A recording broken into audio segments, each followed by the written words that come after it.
ناظرین کرام، کتاب نخبۃ الصحیحین 100 احادیث پر مشتمل کتاب ہے۔ اس کتاب کے اندر ساری کی ساری احادیث بخاری اور مسلم کی ہیں۔ ہر حدیث کو بڑا ہی خوبصورت عنوان دیا گیا ہے۔ کچھ مدارس کے اندر یہ کتاب بطور نصاب بھی پڑھائی جاتی ہے، لیکن مارکیٹ کے اندر اس کا اردو ترجمہ موجود نہیں تھا۔ ہم آپ کی خدمت میں اس کا اردو ترجمہ پیش کر رہے ہیں، جو اس بچے نے الحمدللہ زبانی یاد کیا ہے، تاکہ عوام الناس اور طلباء کرام اس سے فائدہ حاصل کر سکیں۔ تو 73 احادیث با ترجمہ کمپلیٹ ہو چکی ہیں۔ حدیث نمبر 74 سے آغاز کرتے ہیں۔ جی بیٹا جی۔ حدیث نمبر 74، جنت کی ضمانت کے باوجود پردے کی فکر۔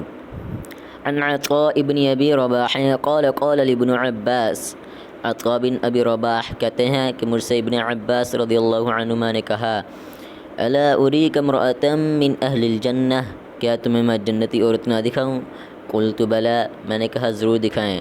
قال هذه المرأة السوداء اتت النبی صلی اللہ علیہ وسلم، آپ نے فرمایا یہ سیاہ عورت نبی صلی اللہ علیہ وسلم کی خدمت میں آئی۔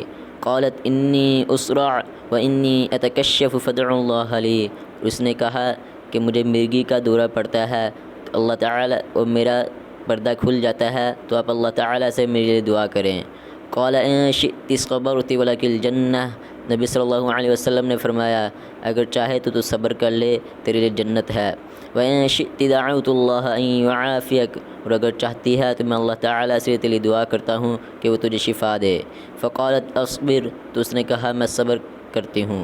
فقالت انی اتکشف فادعوا اللہ الا اتکشف، پھر اس نے کہا میرا پردہ کھل جاتا ہے تو آپ اللہ تعالیٰ سے اس کی دعا کریں کہ وہ مجھے بے پردہ نہ ہونے دے۔ فدعا لها، نبی صلی اللہ علیہ وسلم نے اس کے لیے دعا کی۔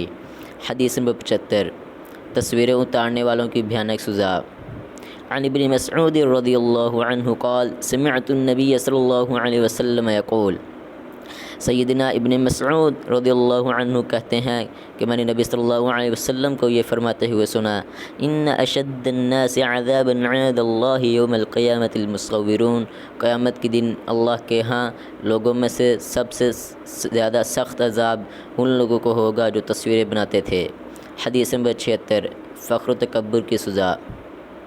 عن ابی ہریرہ رضی اللہ عنہ یقول قال النبی صلی اللہ علیہ وسلم، سیدنا ابو ہریرہ رضی اللہ عنہ فرماتے ہیں کہ نبی صلی اللہ علیہ وسلم نے فرمایا، بینما رجل یمشی فی حلہ، ایک شخص جوڑا پہن کر اتراتے جا رہا تھا، تعجبہ نفسہ مرجل جمتہ، کبر و غرور میں سرمست، بالوں میں کنگھی کیے ہوئے، اذ خسف اللہ بہ، تو اللہ تعالیٰ نے اس کو زمین میں دھنسا دیا، فہو یتجلجل فی الارض الی یوم القیامہ، تو روز قیامت تک زمین میں دھنستا چلا جائے گا۔ حدیث نمبر 77، پہلوان کی پہچان۔ عن ابی ہریرہ رضی اللہ عنہ ان رسول اللہ صلی اللہ علیہ وسلم قال، سیدنا ابو ہریرہ رضی اللہ عنہ فرماتے ہیں کہ رسول اللہ صلی اللہ علیہ وسلم نے فرمایا، لیس الشدید بالصراع، پہلوان وہ نہیں ہے جو کشتی میں غالب ہو جائے، انما الشدید الذی یملک نفسہ عند الغضب، بلکہ پہلوان وہ ہے جو غصے کے وقت اپنے آپ پر قابو پا لے۔ حدیث نمبر 78، بغض و حسد کی ممانعت۔